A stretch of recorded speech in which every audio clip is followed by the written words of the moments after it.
They say we're loud, opinionated, afraid, telling us to hush, dim our historical light. But darlings, we're the heartbeat, sharp and keen, unveiling the truth behind the silver screen. History harpies, hear us roar. Through the ages we explore. Fashion, film, and TV's lore. Hi, and welcome to History Harpies. I'm Lauren. And I'm Christine. And this is episode 18. Amazing. Lauren. Amazing, Christine. I know we haven't recorded in a few weeks. We've had, I guess, snow and travel. Icy travel. So it has been a little while. So we apologize to our faithful 10 listeners that it's been a little while since we Although talked. I think it's possible that our listeners may have grown to, say, 15. Oh my gosh, 15. Because some people that I've been talking to have been mentioning the pod to me, and they are not necessarily people who know me, and I am just astounded, and I feel like we're putting some good into the world. That is great. I love hearing that. That is so wonderful. If the algorithms are working for us, I'm so excited. And I have to give a shout out to the city of Santa Barbara. Okay. Let's hear it. Because I was in Santa Barbara about over a week ago, and it's just so beautiful and it's so chill, and I had such a great time. We honored a friend, mentor of mine who's retiring, and I was, quote, stuck there for a day because of bad weather on the East Coast, and I absolutely loved being stuck there. I'm sure you did. And so even though I don't believe, although actually, of course, California is the destination for one of our texts we're going to be talking about today. That is true. It is the goal. It is the goal. I'm going to give a little California shout out in this particular segment because I had such a good time, and I really do recommend Santa Barbara to anyone, especially if you like tennis and water and beautiful things and don't we all? Awesome restaurants and this amazing consignment shop that I found that was like, Christine, if you had been with me, we would have been in there for about 4 hours. Did you buy anything? Okay. The problem was I couldn't buy anything because there was so much inventory. It was overwhelming. It was overwhelming, and it was all, I mean, imagine who consigns in like Montecito, right, in California, in Santa Meghan Barbara, Markle, right? probably. It's like Meghan Markle's stuff. And really going through it and trying it all on, and then it was organized by color. Oh, I love that. And then there were all these like Chanel bags, like in a case. You must have felt like you died in the I was so happy, but the problem, of course, was I needed a friend, and I was by myself, and it was just. And also, the other mistake I made, and listeners, you might want to consider this in consignment shopping. Do the consignment store first. Don't do it after you've just walked 4 miles down to a pier and back, and you're exhausted, and you're like hot, and you don't really want to try on a lot of stuff. You need full energy for consignment. Yeah, you need to start out, like, have a cappuccino, have a good breakfast, and then do the consignment. Yeah. Because I do feel like I would have come back with some. The other thing is I only went with a roll-on, carry-on bag, and I really could have bought some significant pieces there, and I just felt like I wasn't going to do them justice. But I will be back. So, and I know those clothes will just be even more fabulous. They will. So More things. Well, that is a nice segue because, of course, travel, as you have already alluded to, travel plays a role in the 3 films that we're talking about today, even though travel is not our theme for this episode. But we are still have 3 films including travel. We are going to rewind the tape back a little tiny bit to something sad that happened before the holidays, and that is the tragic passing of Rob Reiner and his wife, Michelle. And we are such fans of so many of his films. So many. I loved him in All in the Family. Yes. I thought he was an absolutely incredible actor. Yes. Most recently had played a role on The Bear in the most recent season. Right. Such a versatile career, an amazing career. Legacy comedy family with Carl Reiner, his father. Carl Reiner. Oh, And I'm just thinking of Carl Reiner, the last, in the Ocean's film. Yeah, he's so looking great in over Ocean. the Bellagio fountain with Claire Scatterloon in the back. And I'm just, yes, legacy family. It's just all good from the Reiners. All good. And so we were so upset about what happened with the Reiner family. And we did want to have an episode revisiting some of our favorites. There were so many. It was really hard to reduce. And we may have to do a part 2 with some of the other Reiner films, but we wanted to go with ones that are our sort of seminal favorites, or at least speak to one another. And one of the things we wanted to talk about in this episode is how Rob Reiner really perfected the genre of the rom-com, the romantic comedy. And so we wanted to talk about a couple of his films, The Sure Thing from 1985 and the iconic When Harry Met Sally from 1989. But first we wanted to talk about a film that Reiner was clearly so inspired by, and that is the 1934 film It Happened One Night. Yes. With Claudette Colbert. And most people, I think, or at least most people of a certain age, are familiar with the scene where Claudette Colbert flashes her leg hitchhiking. Yes. And may not realize that's the film it's from. Yes, but it's been done so many times. It's even in the I believe the second Sex and the City movie, Big and Carrie, and when they go to the wedding of Anthony and I had totally forgotten that. And Stanny, they watch that movie in their hotel, and that actually prompts them to have the fight later when Big buys the TV. I have completely blocked it and she's out of like, my head. "Why did you buy that TV?" You know, and he's like, "Oh, so we can watch old movies like we did in the hotel." And she's like, "No, you know, we're not supposed to have a TV in the bedroom." And she gets all like bitchy and stuff like that. But they did watch It Happens One Night, and Big makes this like reference like, "Oh, Claudette Colbert, she's like, she's one serious broad," or whatever, you know, whatever he says. So everything goes back to Sex and the City. Although for me, When Harry Met Sally has a similar resonance. It is very hard for me to not pull references or to think about life through the lens of When Harry Met Sally. But we'll start with It Happened One Night. It Happened One Night. And so this is such an old Hollywood classic. Yes. Claudette Colbert playing a young, wealthy heiress who has made a pretty terrible marriage when this film starts. She is on a boat where she is basically being, in a sense, held captive by her wealthy tycoon father because she has married a ne'er-do-well, King Wesley. And she escapes, and she is basically trying to get from Florida, right, all the way back to New York City. And so again, a travel film where Claudette Colbert, with really no money and only some clothes that she has from pawning a watch, needs to get herself from Florida to New York without anyone finding her because, of course, her wealthy tycoon father is kind of sending out the alarm, and so she has to travel incognito. Right. And bad and wonderful things happen, Lauren, on her journey. The wonderful thing happened is that she meets the dashing Clark Gable, who is a newspaper reporter who initially, you know, has no investment in this story or in her whatsoever. But they meet and they connect, and he realizes, of course, who she is. And so they come under a scheme to get her to New York City. He will get her to New York City, and in exchange, you know, he'll get a story. He'll get a story, an exclusive. Because he's on kind of thin ice with his editor boss. Right. And so I think we have to pause for a moment and just make exceptionally clear, although I'm sure our listeners know it already, Clark Gable was a massive, massive star for so many years.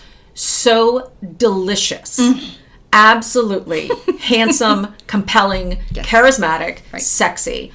All of the adjectives. Right. And of course, when people really think about him now, I'm guessing they probably think of him as Rhett Butler in Gone with the Wind. Right. But he is so much more of a winning character, I think, in It Happened One Night. The character is so sympathetic.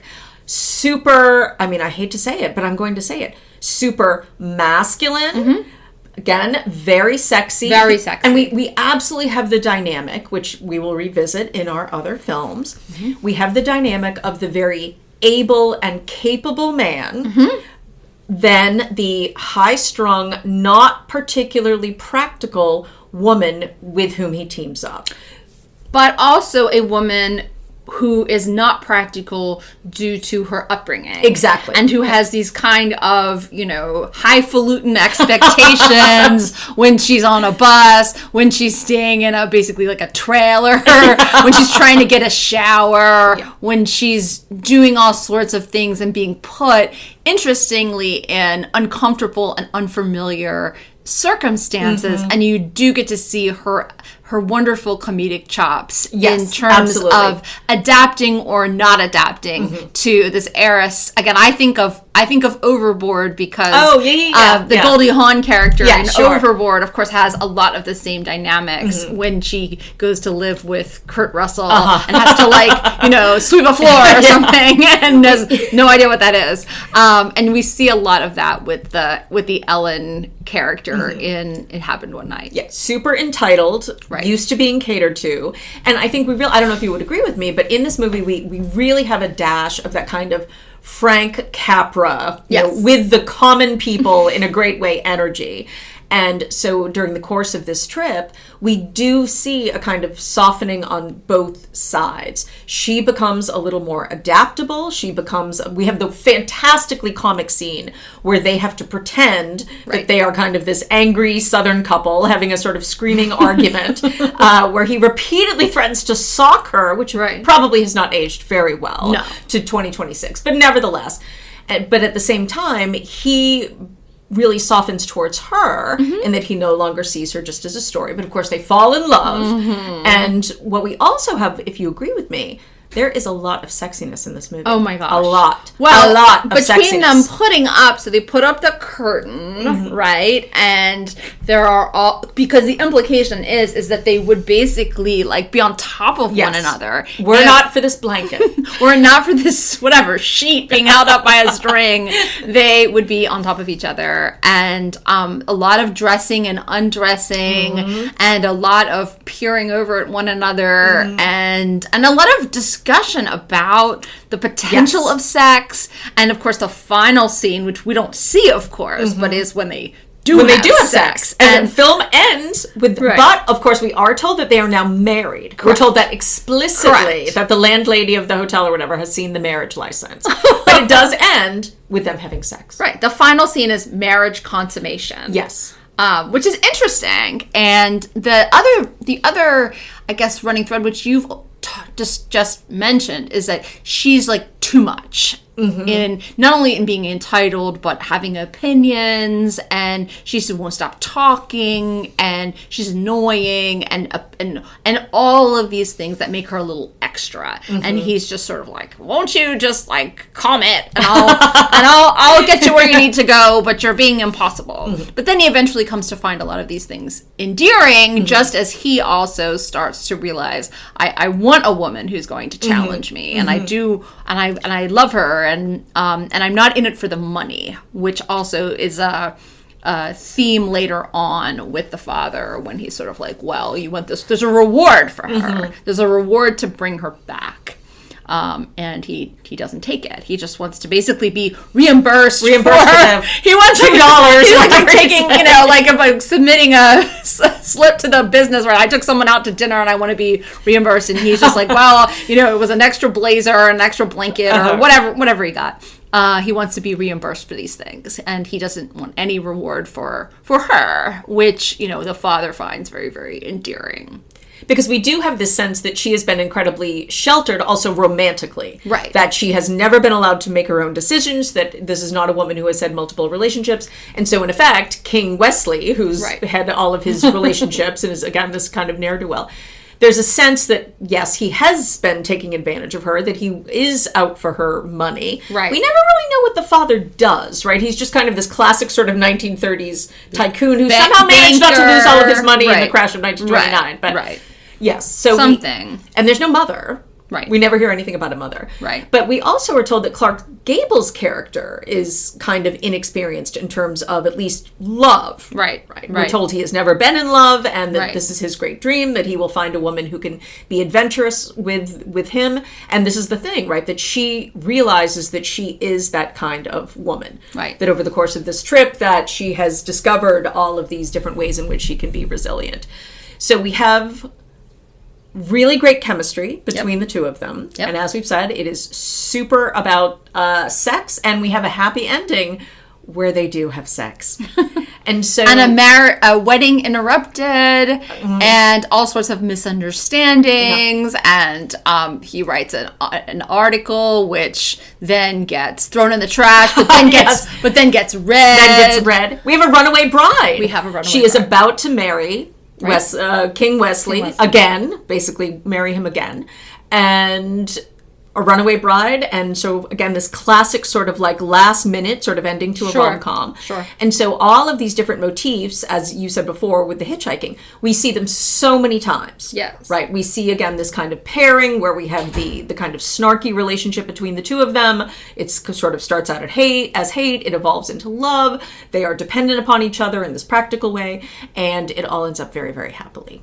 It's a very satisfying movie. It is a satisfying movie. It is. And I would also say, again, for listeners who might be thinking, well, 1934, like, how does it hold up? And I think it does hold up. It absolutely holds quite well. And it still is sexy even by modern standards.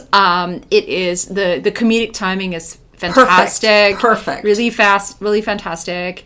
And the ideas in it, of course, repeat over and over again, as we'll see in our other films. But it's I mean, again, and the two of them together are just, the chemistry is incredible. And you really want to see, although you know what's going to happen, you know they're going to wind up together. And that the Gibraltar is going to come down, right? That's what they say.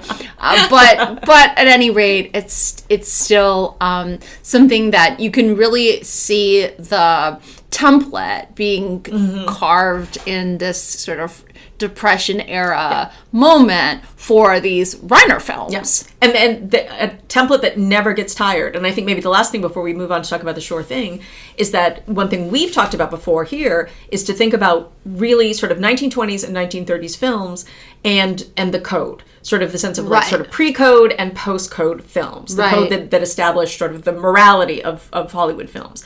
And what I think is really interesting about It Happened One Night is that it really is sort of edging against that. Right. So it does give you this nice sense, without watching a silent film, it gives you this nice sense of how sexy, again, those older films were. Yes. And this, of course, is something that really does lean to it not seeming dated at all. It's so modern. It is so fresh. And yes, as you say, it creates this template that has gone to today.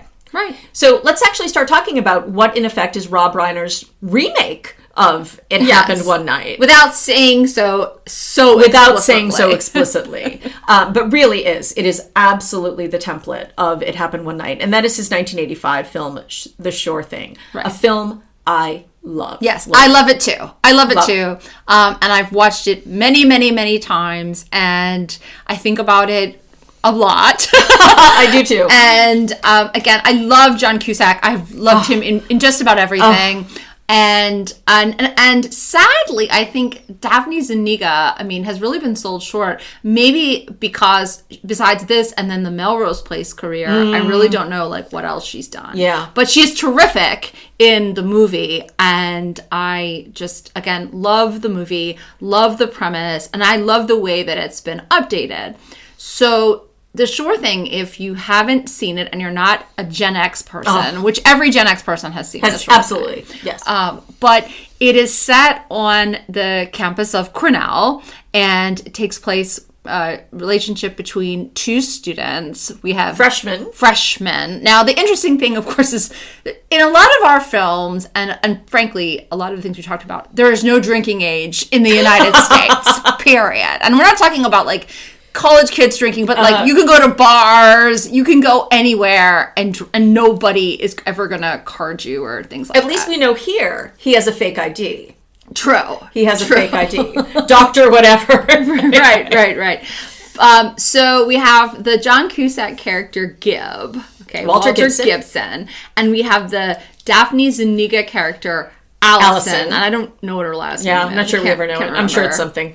And they are in an English class together, and they're at Cornell together. And she is the very kind of buttoned up, prissy, like straight A girl. But not only that, but also the kind of 80s, like what is it? Like kind of like, I wouldn't say like Donald Trump model 80s, but that kind of like, you know, LL Bean. Very preppy. Like prep handbook. She's like straight out of the prep handbook. Yes. She's very muffy. She is very muffy. And we stepped on the ball. Yeah. She is, quote, engaged already. Oh, I missed that part. In a very serious relationship with a law student who is at UCLA. Jason. Who, by the way, I have to interrupt for 1 second. Okay. Boyd Gaines, who plays Jason, he was like 35 when he's in, and he looks it. Yes, he looks 35. It is ridiculous that this like 19-year-old girl is engaged to this 35-year-old guy. So bizarre. But anyway, so when the film starts out, the two of them meet because they're in this English class, but they discover early on that they do not get along. They are like opposites. Laura. They are total. Who could think? Who would ever imagine that? They're total like opposites. And also, Gib makes this ridiculous attempt to hit on Allison, and she is, of course, disgusted. And the two of them are disgusted by one another pretty early on in the film. But they have a reason to go to Los Angeles, which is Allison's visiting Jason, and Gib has a friend from high school who is in this fraternity, Lance, who tells him that if he comes out, there is this girl who was just released from Catholic school and apparently is in her experimental phase. Wants to just have sex with anything that moves, and she is a sure thing. So yes, so just to make very clear, it is this girl who is the sure thing of the title. In a sense. We also, of course, have other senses to that, but she is the sure thing. And it is that Nicolette Sheridan. Looking beautiful. Again. Wait, didn't she also end up on Melrose Place? What was she? She was in one of those shows. I always remember her as Telly Savalas' like stepdaughter. I always remember she was married to Harry Hamlin. Oh, of course. That's all I can think about. Of course. I thought she was on LA Law, but I could be wrong. No, I don't think LA Law. We should have looked this up. Her body is just sick. Look, it's just unbelievable. Yeah. She's so gorgeous. Okay. Anyway. So we see Gib thinking about her, and he's also striking out in college. So he's in a dry spell. And so he's like, okay, I'm going to get on a bus or hitchhike or find a way to go out to Los Angeles and see Lance, but also, you know, have sex with. And by the way, we should point out that Lance is played by Anthony Edwards of ER fame. With hair. Yes. So wouldn't it happen that the only way these two can get out to Los Angeles is by sharing a ride initially in the same car? And they start out, and the couple they're with is Tim Robbins, who of course we have mentioned before in the pod. And the couple quickly finds the two of them insufferable. Because they are bickering in sort of a classic it happened one night way. Correct. Again, that Gib is free-spirited and drinking beer, shotgunning beer at 8 a.m. And shoving Cheetos in his mouth and burping and the whole shebang. But she also is, you know, being kind of taunted by him. And in one point, she like takes off her top and like hangs out the window and, you know, almost gets into a car accident. And so they are really kind of playing off one another, and so they are thrown off onto the side of the road by the couple that initially agrees to drive them. And so we then are in full on it happened one night territory where pretty much for the rest of the film, we are seeing their own sort of coast-to-coast odyssey of walking, hitchhiking, trying to take a bus. Getting out from the rain. Completely ripped from the playbook. Again, with no, we expect sort of Reiner to do that. And so we have then the same kind of thing as we do in It Happened One Night, in the sense that Allison is not practical. The fact that she has a day planner and schedules and all of this stuff notwithstanding, she is in some ways not practical in that we see her get into a pickup truck with a stranger when she is hitchhiking, even though Gib warns her not to do this. And so then we do have, much like the kind of masher in It Happened One Night who is coming on to Ellen Andrews, Gib gets into the truck secretly and basically saves her from being raped. Absolutely. So we see ways in which Allison, who then leaves her date book behind, that has also like a lot of money in it and things like that, maybe isn't as organized or as practical as she thought in the beginning of the movie. And we also start to see Gib, who is this free spirit, and and again, one kind of wonders, like, how did he get into Cornell exactly? By the way, I have to say, because I'm such a homer, I have to say that the film initially, Reiner asked Brown if it could be filmed at Brown, and Brown said no, that they had a policy of no films being filmed on campus, which is why it is at Cornell, which makes me sad, I just have to say. It would be so fantastic if it were at Brown. But anyway, but I guess we're supposed to think he was just, because of course one of the other themes in the film is that he wants to be an astronomer. True. And so maybe despite the whole beer drinking and never go, well, he goes to class, right? But he may not be a humanities person. He may not be a humanities person, as we know from his creative writing, right? About pizza.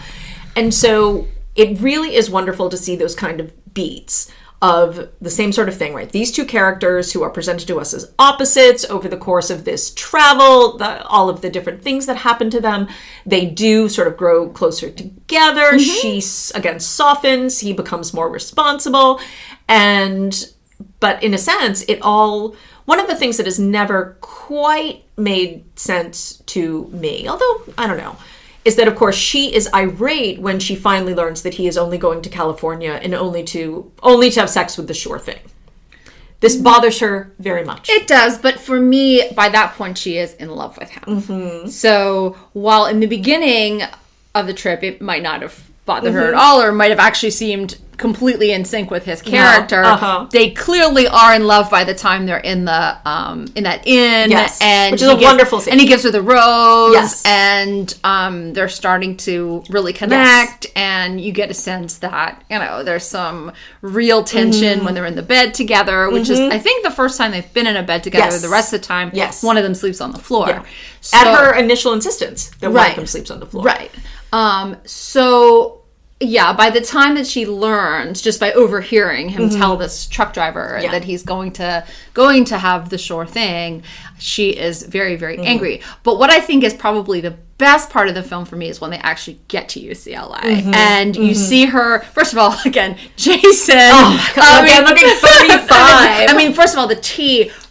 Earl Grey. Earl Grey. That's really a study in tea, isn't it? Yeah. How about it? How about a little chamomile? It is really just priceless. Okay, the two of them playing gin and him marking down the scores, and then she hears the party and wants to go. And he's like, "Oh, we hate parties." I feel like we know a lot of people. Basically, it would be like that, Lauren. Guy. Oh, we hate parties. We hate parties. They're full of people who just want to hook up. There's drunk people. It really is. And he says, I got us some flannel sheets, and they'll just soften by the time we buy our farmhouse. In Vermont. Which you're thinking, like, how old? I mean, she's got to go through undergrad, right? 4 years of undergrad. Then she's got to go to law school. So you're saying in 7 years, those sheets are going to be pretty soft. And they like basset hounds. And of course we do have this wonderful sense. Again, one of the things I really love about this movie, which I don't think I'd ever really appreciated before, even though I've seen it approximately 50 times, it is so economical, right? Like that LA stuff is probably max 10 minutes. 15 minutes, but it packs a punch. It packs a punch because, of course, we see immediately when she encounters Jason, she has taken on some of this kind of Gibbs-style free spirit. She wants a beer. She shotguns a beer. He's horrified. She wants to go to the party. She drags him to the party. And, of course, then we have this absolute sort of confrontation of Gib and the sure thing and Allison and Jason. And I have to say, one of my favorite moments is because it's so bitter and so real is when they have the argument when she says, and he snores, and he says, not tonight, I won't. Right. Which I think is one of the most cutting statements probably in all of film history. Yeah. And so we don't really know at the time how the LA experience works out. That really is the last we see at that fraternity party. Right. And still, something else I think that's nice about the fraternity party is that even though it's this classic, 1980s film party scene, but Lance is clearly the bad example at this point, right? That even Gibb sees him this way. And he has so much beer in his room. I mean, when so much beer in his room. And Lance is just sort of like, do whatever, buddy. Like, and why aren't you wearing the grass skirt? And I love when, you really see that Allison in Gibb when he's like, I'm not going to wear these ridiculous clothes. And this party is kind of lame. And this girl is just going to do whatever I want. Yeah. And you told her I was a virgin and that I was gay. Basically, you lied to her just to basically get me laid.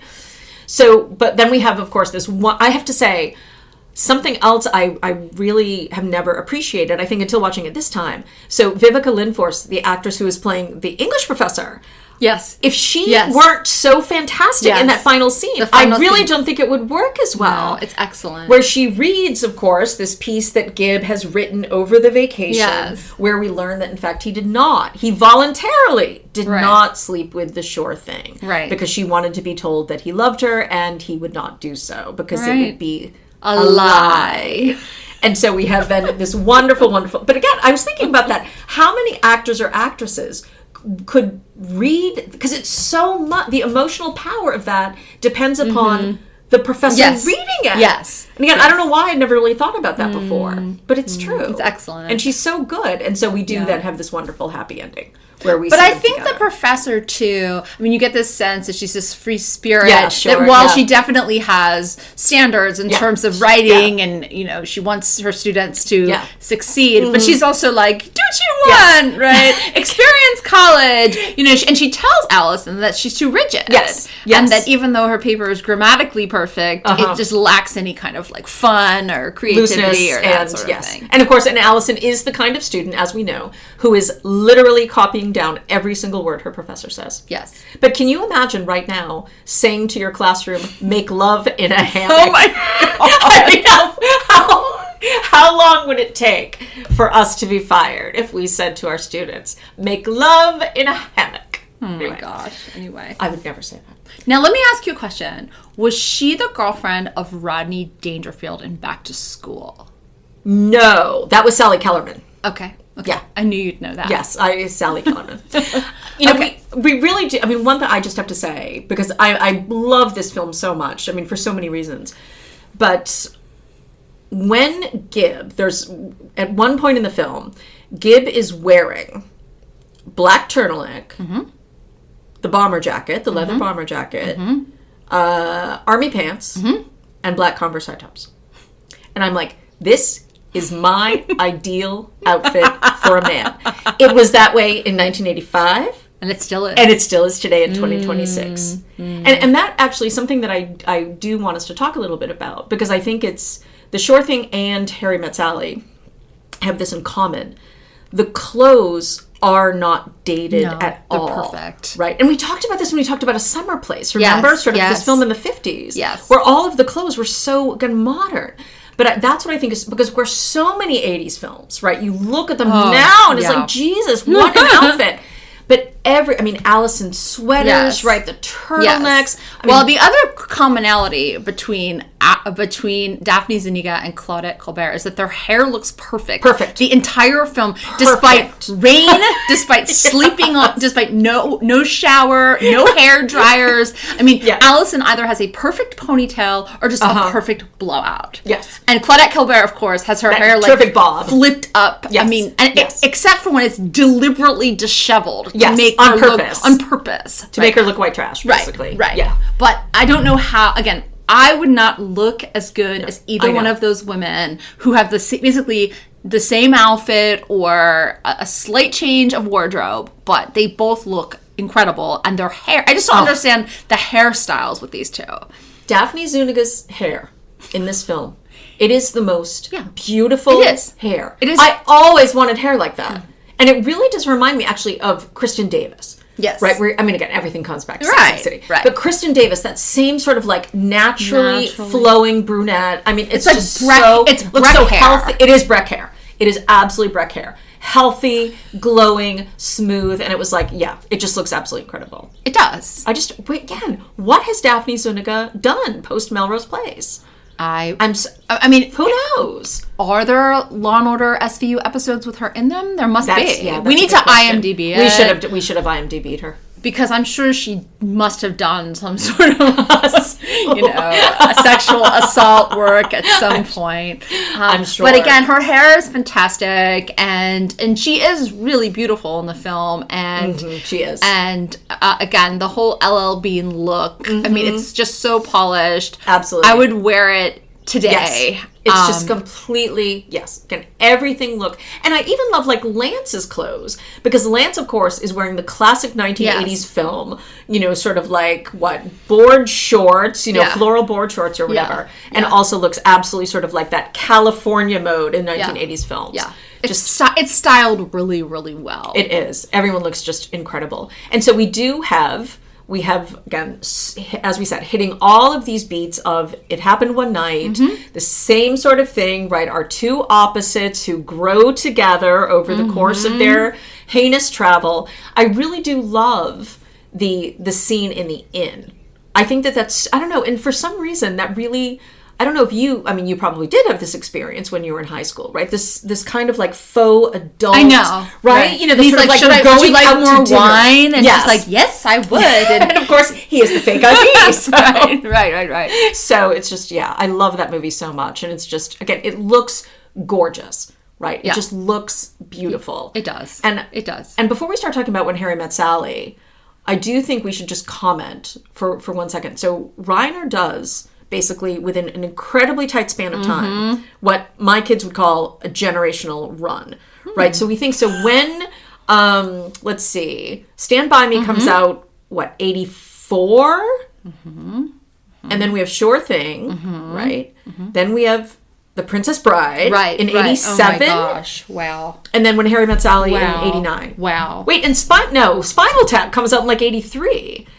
Yeah. Right? It's just, it's insane. It's insane how many incredible films come out, and truly iconic films, classics, come out in that short amount of time in very different genres. In very different right genres. I mean, it's just because, of course, Stand By Me, I would call that a straight up, however whimsical and sort of like childhood it can be, it's obviously a very complicated drama. Sure. And obviously we have the mockumentary, inventing basically the genre of the mockumentary, just and then these fantastic versatile. It was just and also interestingly that the Stand By Me, as far as I understand it, is based, of course, on the Stephen King short story, and very much about Stephen King. Yes. Whereas maybe the Sure Thing and When Harry Met Sally are based more about Reiner himself. Yeah, that's a good point. And but all the films aren't versions of Reiner in a sort of Woody Allen way. We're not seeing this just rehash of the same person over and over and over. No. Thank goodness.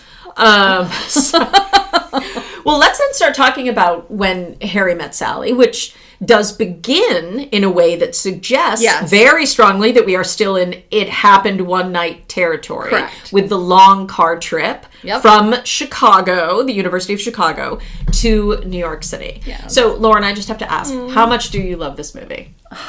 Is it like your favorite movie of all time? It's one of them. Okay. It's one of them. Yes. Again, it's very hard to say it is my favorite movie, but it's one of my favorite movies of all time. Yeah. It is probably one of, I would say, 4 movies where I can quote the entire movie. And have been able to since it came out. I love it that much. Did you see it at the theaters?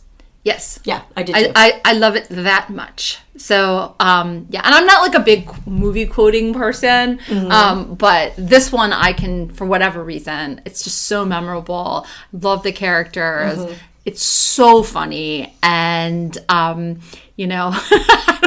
I still, again, I made a reference to the Roy Rogers Wagon Wheel coffee table almost like 2 weeks ago when we got some new furniture. Okay. There are some things in that movie that will just never leave my mind. Yeah. It is, I will say, I was thinking when I rewatched it this time around, I was thinking how sad it is, not just, of course, the death of Rob Reiner, but also, of course, both Carrie Fisher and Bruno Kirby now have passed away. Yes. And I love their parent. Bruno Kirby is so fantastic anyway. Oh. I mean, obviously Carrie Fisher was too, but like their chemistry is excellent. And just such a great like pairing. And so we start in this very, very it happened one night way. He, again, much like John Cusack in The Sure Thing, wisecracking, right? Spitting grapes into the window, talking about sex, and she, of course, very prim, again, very Allison-like, right? The schedule, she has, again, the driving schedule and the eating schedule and all of these things. And so, but we do have, right at the very beginning, the setup of the entire point of the film, which is, can men and women be friends? And of course, the answer at the beginning is pretty much the answer at the end. Right. No, they can't. No, they can't. No, they can't. Right. Because men and women will always have the sex thing in the way, and the friendship is doomed. It always did kind of bother me that the film ends up reinforcing that. That did seem a little bit problematic to me. Okay, well, let's not go to the bad parts yet, because to me there are none. But the other thing about When Harry Met Sally that makes it so wonderful for me are those interludes with the couples. Yeah, they're fantastic. Throughout, which are just these incredible stories and these little vignettes of these couples that have been together or been apart or come back together, and they're so funny and they're so touching and sweet, and of course Billy Crystal and Meg Ryan are the last couple, the last one. Yeah. But it's really a wonderful like love letter to, again, the whole genre of romantic comedy, but also just showing, well, maybe this is where Harry and Sally are going to end up. And it is nice, and it's nice because, of course, generally in rom-coms, we don't see that happily ever after, right? But with all of these couples, we have like 50 years of it. And I think my favorite, I don't know about yours, my favorite is the man who said, it's an arranged marriage, right? And he sneaks over to get a glimpse of his soon-to-be wife at her village. And he's like, she looks very nice. They've been married for 50 years and, so happily. And I think she says nothing, right? The entire time. Right. But I really do like that, right? Because yes, as you say, then the sense is that this is where Harry and Sally I like Roberta. Right, Roberta. All the different women. And I saw her at Eddie Colicchio's funeral. I was like, hey, what did I say? Hey, you want to get something afterwards? So funny. So Harry and Sally, it's fair to say, in the very beginning of the movie, do not care for one another. They're opposites. They get to the to New York. They get to Washington Square, and they're just kind of like, have a good life. See you later. And they're not going to be friends. And they're not going to see each other. And the nice thing about the movie is it spans a pretty long period of time. And so the next time you see them, maybe 5 years later, I guess, and Meg Ryan is in this relationship, and Billy Crystal is about to get married, and they're both kind of at peak happiness in terms of their relationships, but not with each other. Not with each other. They're very much still in the place of, you're annoying, and let's just agree to not really speak to one another. And she's pretending basically not to know him, and she's very happy that he doesn't seem to recognize her. Right. And in some ways, I hate to get, I was like, it's been 5 years. Right. It's been 5 years. It's kind of surprising, but he, of course, he does recognize her, and they talk on the plane. And she seems surprised that he's marrying anyone. Right. That he is willing to settle down. Right. Or that someone is willing to marry him. Yes. Yes. This is the other part of it. Who is she? So So the next time we see Harry and Sally, both of them have gone through breakups. Harry is getting a divorce. He now has a beard, and Sally has just broken up with her boyfriend, Joe. And we should actually point out that Joe is played by Stephen Ford, the son of President Gerald Ford. Oh. Yes. Who was on like Young and the Restless for a while. Oh. And I think that's probably the last acting thing he ever did. He is Sally's Joe. Wow. I don't know how I know this, but I do. You know everything. I can't help it. It's all rattling. I know. So they do establish this friendship, a genuine friendship, when they are both vulnerable about their breakups, about getting back into the dating scene. And we have then actually something else that binds them together is their love for Casablanca. And there's sort of lots of call-ups to Casablanca. Yeah, they watch it together, not together, but while on the phone. While on the phone, they talk about it, they talk about the characters, and there are lots of lines that they, that they love together. And of course, Meg Ryan has changed her mind about who she would wind up with at the end. Would it be Rick or would it be, Laszlo? So we also have then these two fantastic supporting characters in Carrie Fisher's character, who has been having an affair with a married man for a long time and kind of fooling herself. That, you're right. I know. And then, of course, Bruno Kirby, Harry's best friend. And we have this attempt to sort of fix the other up, basically, with Harry tries to fix Bruno Kirby up with Sally, and in the opposite, and of course, Bruno Kirby and Sally Fisher, Carrie Fisher fall madly in love. And this is pretty much the way things go for a while. Now, I do have to say, watching it again, I always forget, maybe one of my favorite scenes, the scene at the football game with Bruno Kirby and Billy Crystal when they're doing the wave in between Billy Crystal telling Bruno Kirby about how his divorce is about to be. Yes. And the entrance of Don't Fuck with Mr. Zero, which is just Mr. Zero knew you were getting a divorce before you did. Mr. Zero no. There's just so many amazing scenes, dialogues. There's so much incredible banter in these scenes that it's just, again, I think the movie is probably most famous for the Cat's Deli orgasm scene, but to me, although it's a good scene, it is in no way the best scene of the movie. I concur. And I think one thing I did notice, I think more this time around, was the kind of bookending. And so obviously the orgasm scene is a bookending to when we have seen them on their road trip at the very beginning of the film. Right. When they first have this conversation about sort of men and women, and when Sally is obviously much more keyed up and repressed, a la Allison, at the beginning, but now she is relaxed enough that she is going to fake an orgasm in the middle of the deli. And what's also, I think I definitely hadn't noticed before, is that scene comes right after Billy Crystal telling Bruno Kirby that he made a woman meow. Right. And for some reason, I had never noticed the juxtaposition, of that very confident, I made a woman meow, with then, of course, the big conversation about faking an orgasm that we have immediately after. I think for maybe like the past, I don't know, X number of years, I've only watched it in pieces, sort of on cable or whatever. And so this was the first time I had sat down to watch it start to finish in a really long time. Okay. So what is your favorite scene in the film? Oh, gosh. It's, again, Don't Fuck with Mr. Zero. That is might be my favorite scene in the film, and it's interesting because it doesn't have Harry and Sally. Yeah. But I just love the chemistry between Bruno Kirby and Billy Crystal, and just the juxtaposition with them telling this incredibly, painful personal thing with still syncing up with the wave at the football game. Yes. I just think it's great. It's so great. It's just so genius. So for those who don't know, Harry and Sally eventually do get together, and it is this kind of like, it happens when Sally is very, very vulnerable. She calls Harry over. She's just found out that Joe is getting married, and he's marrying someone he met relatively, a couple months ago. Certainly hadn't been with this new person as long as he had been with her, and so they get together. And then it becomes incredibly awkward and incredibly paralyzing for their friendship. And then they don't speak for, I guess, a couple months. Yeah.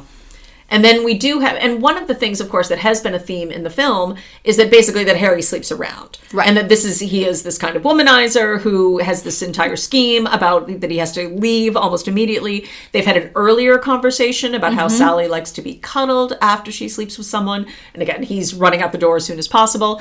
And so we see pretty much exactly that happen in their own experience when they hook up. And so, but then everything works itself out. Everything works itself out. On New Year's Eve. On New Year's Eve. Well, they had made this promise to one another that if neither one of them had a date for holidays, they would take each other, which at the time they made that pact, they were friends and it seemed to make sense. But then, of course, once they know that they're in love, or at least Sally is like, you know, if you want to be with me, then you're going to be with me, but I don't want to be number 2 or something like that.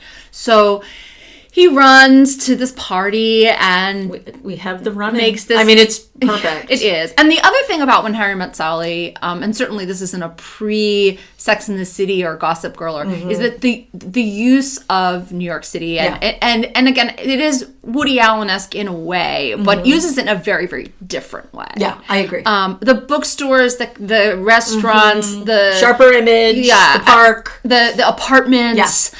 And they really make the Metropolitan Museum, the way that they use New York as this wonderful, wonderful landscape for their love story in a very explicit way, too. I mean, there are these sort of iconic places in the Arch, and there's no question of where they are, and they refer to it over and over again. And in fact, the line, you know, it's too bad we can't be friends because you're the only person I know in New York, right? Well, and I think if I can jump in just 1 second, what I think is also really, really important about that, again, not even thinking of sort of the Woody Allen thing, is that we have a sense of New York in that film that is very 1930s, 1940s, 1950s. That is, we do not have 1970s era film, right. gritty New York, you're gritty cars, you know, we're uptown, we're downtown, right, blah, blah, blah, blah, blah. It is a New York that is a callback, right, to sort of plaza. Affair to Remember. Exactly, that New York. Yes. And done, of course, very consciously. Yes. Very consciously. Yes, And it's a very sweet New York. Yes. And of course, and some people might criticize that. Sure. But nevertheless, it is to me completely justified in terms of what the film is trying to do. And again, the callbacks to that sort of old classic Hollywood era. Yeah, absolutely. Absolutely. So by the time that they are together at the end, and again, we only see them as a, quote, real couple for, I don't know, 3 minutes or something like that. When they are being interviewed. Yeah, we don't see them as a real couple until we have no idea what will happen, and hopefully they're happily ever after. But it is really a terrific commentary on not just the question of the friendship, but also the ways that relationships evolve over 10 plus years, and the way that people change, and the way that the relationships that they've had really change them. And again, Sally is so different by the time. Yeah, and absolutely. They both are. They both are. But I mean, he says, "Oh well, you're much softer now." And that's just kind of funny. But it's nice to see the fresh out of college versions of them, basically the Gibb and Allison versions of them, and then the later versions of them when they're sort of settling into their careers and they're settling into they've settled into who they are, and they have friends and they have adult parties and they're playing Pictionary and things like that. Well, and that's something else I think that is so striking, is that to see their apartments, right? So when they encounter each other on the plane, they are maybe 26, right? And then because it's about 5 years after college, right? When we see them on the plane, and then it's maybe 5 years later when they're in the bookstore. When they're in the bookstore, and so that's what's so interesting to think. We're seeing basically people who are in their mid to late 20s and then early 30s, right? But of course, already by their mid 20s, they are so professionally established, right? She has gone to Columbia Journalism School. Right. He is a political consultant. They're in these fantastic apartments, and it doesn't seem unrealistic, right? No. It's just a really interesting callback that was possible at that time. At that time, absolutely. Right. It's probably not possible now. I mean, his apartment is incredible. Sick. It's sick. Yes. It's the old. Yes. And actually, the apartment that Bruno Kirby and Carrie Fisher did is incredible. It is. And you're thinking, okay, I mean, do we ever know what Carrie Fisher does? No. She's like something. But she does something. Yeah. And I always think, she's an actress who's a caterer, because that's what she is Hannah and her sisters. Right. But anyway, sorry, go ahead. But Bruno Kirby, we know, is this writer and kind of prolific writer. Magazine, and he also has a book out, things like that. But you would think these two are like investment bankers because they live... Incredible space. The apartment they get is multiple rooms, its own standalone kitchen. Yeah. This isn't studio New York. Like, boxes, 4 tables and stuff. No. This is pretty fantastic. And also, when you see the wagon wheel coffee table scene and you see Harry and Sally walking out of it, also you get a sense this was really nice walk up, and again, you don't know exactly where in the city is, but it's pretty nice. It's pretty nice. And so I love that, in that it does make the film feel timeless. Something else I think that works, so we haven't even mentioned that it was written by Nora Ephron. Right. We have to get that out. Right. But something else I really love about it, and we were just talking Wellesley about this. grad. Oh, yes, of course. One of my sisters.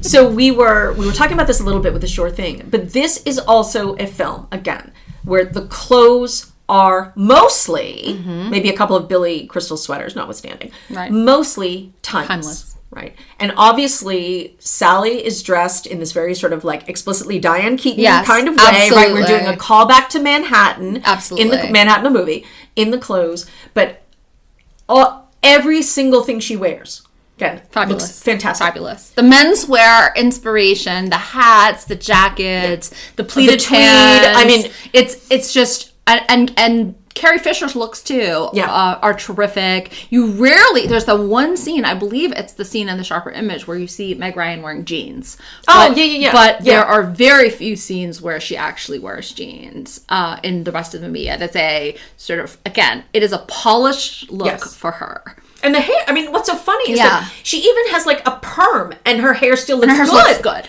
And it's like, how is this even possible? Right. And so I think that I really, really love that. And again, it's the same thing with The Sure Thing, where you're like, and I feel this way about Risky Business, a movie that is absolutely one of my favorite 80s films. But it's the same thing where everybody looks classic, right? The film itself looks beautiful, but not dated, right? Not this ridiculous, like, padded shoulders or whatever. No.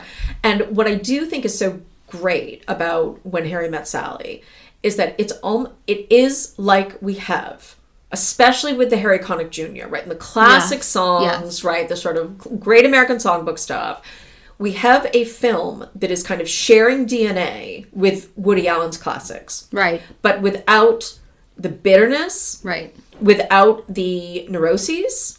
Right. Without the kind of sense of like damagedness. Right. And so I love that it is like really leaning on some of that, but at the same time is so positive. And I think that's Ephron. I mean, I agree with you. Yeah. I mean, the sweetness of it, the kind of love letter to New York, the very, very strong female characters, which one can say about Alan's, who knows, right? But they're always seeing their therapist, right? And, they're nervous breakdowns, right? And Valium and stuff. Nobody in this film is having a nervous breakdown. Yeah. And again, it's so optimistic. Yeah. And even that Carrie Fisher, even when you see that great scene of Meg Ryan and Carrie Fisher and her other friend, like having this conversation in the beginning, and Carrie Fisher seeing this married man, and she's even kind of like hopeful about that. It'll work out, and then I know you're right, but you do. Everything they're saying is kind of wistful, but also, again, as you're saying, very positive. And I think that's the Nora Ephron effect of you have this very strong female point of view from Ryan, and you see the film from both their point of views, of course. Yeah. But Ryan's is so strong, and you can also see Harry for being kind of a, kind of a dick, and a womanizer, and just somebody who really doesn't recognize the value of relationships, and maybe for him, men and women can't be friends because he doesn't really understand what friendship, at least with a woman, might look like. And that when he becomes friends with Meg Ryan, he starts to see what that would look like. And then he is genuinely brokenhearted, right? Yes. There's no indication that his marriage has been anything other than full commitment on his part. Right. Right? He hasn't been cheating on his wife, right? And he really is blindsided by this divorce. And one of the things I also really like about it, in tune with what you're saying, is I think my two favorite moments in the film, I love the exchange. It's so tiny, but I love it so much that Bruno Kirby and Sally, I keep wanting to say Sally Fisher, that's so funny, and Carrie Fisher have, once they have gotten off the phone. Yeah. Right? Where she says, promise me I'll never have to be out there. And he says, you will never have to be out there. And then very similarly, when Sally is explaining to Harry about her breakup with Joe, right? And she tells that sweet, amazing painful story of being with Alice's child, right? I cry every time I see that. I Spy a Family. And I love that because there is this, there's not this kind of like sense of, oh, okay, she has to be empowered and successful in her career if she never has these things, right? And that part of where Joe has been coming from is this whole like, oh, again, we can have sex on the kitchen floor and we can travel whenever we want. But then he himself is shown, right, to have then decided he wants commitment, he wants to marry this other random woman. But that Sally acknowledges to herself that she does want children. And then that isn't really an issue, right, for the rest of the film, and that's fine. But I love that because you also have this little tiny but so powerful moment where she's like, I am going to get what I want out of life. Right? Yeah. This guy is not it. But also that it came so organically. Yes, exactly. That in some ways it's not like they're in the car in the beginning and she's like, by the time I'm this, I'm going to have this. I'm going to have this many kids. I'm going to have it. Yes. That you get a sense that what she wanted from Joe was, a satisfying relationship, a partnership. But then when she realizes she wants a family and she comes back and she says, well, is this it for us? Yeah. And he's like, nope. And then that was like this kind of awakening for her. Yes. And that it does come so naturally and much more realistically than, again, seeing her in the very beginning as this kind of, an Allison. Yes, with a planner. The whole life is planned out. The whole life is planned out with the farmhouse and the basset hounds and all that. Yeah. That Sally is ambitious and wants to be in a meaningful relationship with a, quote, grown-up, right? But also wants kids and stability and that sort of thing. And I mean it's interesting because for 1989, I mean you do see women, this question of, well, is this one of these like in the era of Fatal Attraction and like all these other movies that were like, ambitious women, you do see at least one ambitious woman. We don't know what Carrie Fisher does, but I get a sense she has some career. Yeah, she's not like sitting at home. Right. Yeah. And you also see these really powerful female friendships and also friendships across couples, which is really wonderful. And again, I don't know how many other films where you really do have that kind of connection between the four of them. That's a good point. And because something else I really love, and that again is such a fantastic detail in terms of the emotional strength in ways you just don't see in a lot of films. Again, when Bruno Kirby says to her at the New Year's Eve party, where he said, "I'll kiss you," right. And it's such a wonderful moment, it right? Because it's not like he's being creepy, no, right? It's just like, you're my wife's best friend, right? And I know you're going to feel sad, and I'll do this thing to make you feel better, because this is important to you. And I just love that. Again, it's such a, super tiny thing, right? Straight up Nora Ephron, such emotional weight. I love it so much. Yeah. Again, R.I.P. Bruno Kirby. And Carrie Fisher. It really is so sad to watch it now for those reasons. Yeah. And I was really thinking a lot about particularly Carrie Fisher, watching that. Also going back to the Sex and the City episode where Vince Vaughn is Carrie Fisher's personal assistant. Right, yes, it's so funny. So it all goes back, or forward rather. But yeah, it's just terrific, and it's always on cable. I knew you were doing this podcast, and I didn't have to watch it again because I know it so well. But then, what do you know? I'm just laying in bed, and AMC has it on, and I watched it from beginning to end. And there's no reason not to, because it's just so good. So, as you told me, there'll be a Rob Reiner tribute. Yes, at the Oscars. Hosted by Billy Crystal and Meg Ryan. And I guess we'll hear more about who knows what. Yeah. And I would say we will look forward to that, but it will be kind of a painful moment. Very painful. And again, the whole it's just so tragic, but so grateful for all of his work. I rewatched Spinal Tap after he died. And again, everything is just, and I'm going to repeat, I just think he was such a terrific actor. Yeah, terrific just actor. So versatile and just, again, such a loss. But I'm like so grateful for these films. Yes. I mean, again, The Princess Bride. We haven't even talked about The Princess Bride is just one of the biggest jewels in film history. I mean, it just really is. I'm gonna call up A Few Good Men. See, maybe I should watch that again. I'm just A Few Good Men. I like A Few Good Men. That's something else. And Misery. I mean, I like Misery is fantastic. I mean, like Misery is so good. And again, I think obviously Crystal and Reiner became so close, and the Crystal family, and the Reiner family became so close. So this, of course, affected him. You know, as the media has talked about, very, very, very hard. Yeah. But also these other partnerships. There's Stephen King wrote this amazing piece in the New York Times about his friendship with Rob Reiner. Oh, I didn't read that. It was really beautiful. Yeah. It was really, really beautiful. And it's interesting because you don't normally put those two together, but then you remember, all the stuff, right? Yeah. So many interesting partnerships and collaborations that he did that were so versatile and really showed both dramatic, comedic, fantasy, all sorts of things. And all sorts of wonderful writers who worked for him. It's just terrible. But it happened to him and to that family. So anyway, it's a sad note to leave on such amazing and happy and like hopeful texts. But we just, I'm so grateful for the work, and it's so life affirming. It is, and when you're in a bad mood, you can always watch When Harry Met Sally, and it will make you. It always makes me feel better. Yeah. It always makes me laugh. I just love it, and like the Meg Ryan hairstyles are just when she has the whole like Farrah Fawcett flip at the beginning. She sprays it in the car. I absolutely love that. It's just so spot on. Well, I think, Lauren, this is probably we are at a good point to stop. We will maybe look ahead to doing a future episode about some other Rob Reiner stuff that we love. Yes. We can think about that. And maybe, actually, we do need to get back on a better schedule. We do. Ice and snow and I feel like we will. And so tonight is the Super Bowl, which I know you care about, and I don't because your Pats are playing, who the Eagles have already beaten, so I just don't care anymore. Oh. And also we are in the midst of the Olympics, and so maybe we can also do some Olympic themed texts because there are many of them, or things that have to do that are Olympic adjacent. I wouldn't mind it. So see, the only one I can think of is Munich.